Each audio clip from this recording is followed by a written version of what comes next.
Hi friends, welcome to my YouTube channel. Today we are going to discuss about the Naughty Boy, B reading of 6th class 4th unit. Okay, so 4th unit first reading ఏంటిది అంటే an adventure. So ఈ unit అంతా మనకి adventure పైన base చేసుకొని ఉంటుంది అనమాట. So a reading an adventure, we have already seen that about Arun and Seema's adventure by helping the police officer.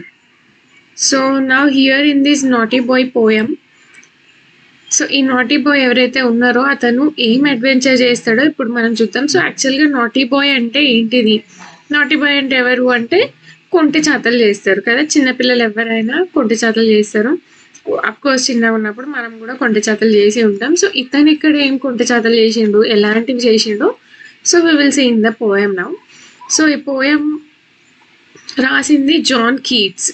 Okay, so first we will see the meanings. So we don't have any meanings here. So we'll go into the poem now.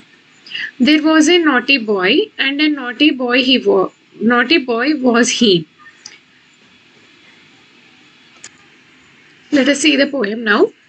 There was a naughty boy, and a naughty boy was he. He ran away to Scotland, the people there to see. There he found that the ground was as hard that a ad, was as long that a song, was as merry that a cherry, was as red that lead was as weighty, that fourscore was as 80, that a door was as wooden, as in England. So he stood in his shoes and he wondered, he stood in his shoes and he wondered. This poem is by John Keats అనమాట. So ఇతను ఇక్కడ ఏం adventure చేసిండు అంటే ఈ naughty boy. So ఈ boy ఎవరైతే ఉన్నారో ఇతను చాలా నాటీ బాయ్ అంట. So he ran away to Scotland అంటే అతను ఇంగ్లాండ్లో ఉంటాడు. ఇంగ్లాండ్ నుంచి అతను స్కాట్లాండ్ వెళ్ళిండు అనమాట. ఎందుకు వెళ్ళిండు అని అంటే అక్కడికి the people there to see, అక్కడ ఉన్న వాళ్ళని చూడడానికి, వాళ్ళు ఎలా ఉంటారో అది చూడడానికి. There he found that the ground was as hard. So అక్కడ అతనికి ఏమనిపించింది అని అంటే సేమ్ ఇంగ్లాండ్లో ఉన్న దానిలాగానే స్కాట్లాండ్లో కూడా చాలా గ్రౌండ్ అంటే సర్ఫేస్, మనం ఏదైతే నడుస్తామో భూమి, సేమ్ ఇంగ్లాండ్లో ఎలా ఉంది స్కాట్లాండ్లో కూడా అలానే ఉందంట. Was as that A yard was as long. Yard అంటే మనకి ఒక బిల్డింగ్ కి మధ్యన స్పేస్ కావచ్చు, లేదంటే ఒక గల్లీకి ఇంకో గల్లీ మధ్యన రోడ్ ఉంటుంది కదా, దాన్ని మనం యార్డ్ అంటాం అనమాట. సో సేమ్ స్కాట్లాండ్ లో ఉన్న దానిలాగానే ఇంగ్లాండ్ లో కూడా ఉంది ఆ యార్డ్, ఏదైతే స్పేస్ బిల్డింగ్ పక్కన స్పేస్ ఉంటుందో అది అని చూస్తున్నాడు. That a song was as merry, that a cherry was as red. So ఇక్కడ ఎలాంటి సాంగ్స్ ఉంటాయో అక్కడ కూడా అలాంటి సాంగ్సే ఉంటాయి. ఇక్కడ చెర్రీ రెడ్ కలర్లో ఉంటే అక్కడ చెర్రీ కూడా రెడ్ కలర్లోనే ఉంటుంది. That lead was as 80, that fourscore was as 80. So ఇంగ్లాండ్లో మనము ఫోర్స్కోర్ అంటే 80 అంటాం. సో స్కాట్లాండ్లో కూడా సేమ్ వాళ్ళు ఫోర్స్కోర్ని 80 అంటారంట. And that A door was as wooden as in England. So ఇంకా మనం చేయించుకుంటాం కదా డోర్స్, అంటే మన ఇంటికి డోర్స్ కానీ విండోస్ కానీ ఏవైతే ఉంటాయో ఎవరైనా సరే అంటే నార్మల్గా వుడెన్ డోర్సే చేయించుకుంటారు కదా.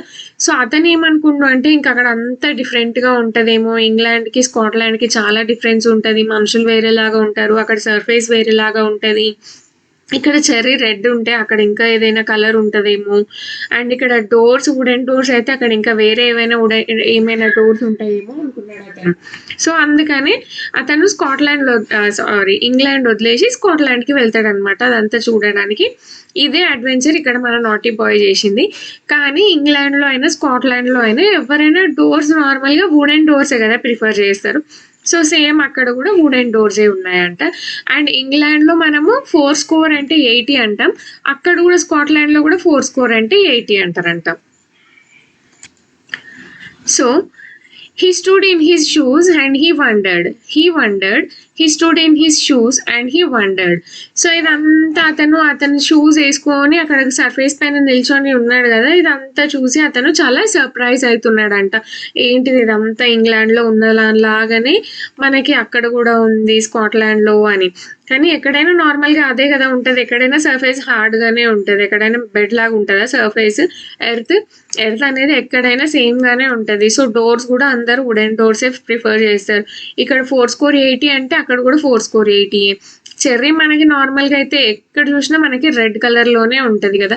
సో, సేమ్ ఇక్కడ అతను ఏమనుకున్నాడు అంటే స్కాట్లాండ్‌లో డిఫరెంట్‌గా, ఇంగ్లాండ్‌లో డిఫరెంట్‌గా ఉంటదేమో అనుకోని జెప్పి, అతను ఇంగ్లాండ్ నుంచి స్కాట్లాండ్‌కి పారిపోతాడనమాట.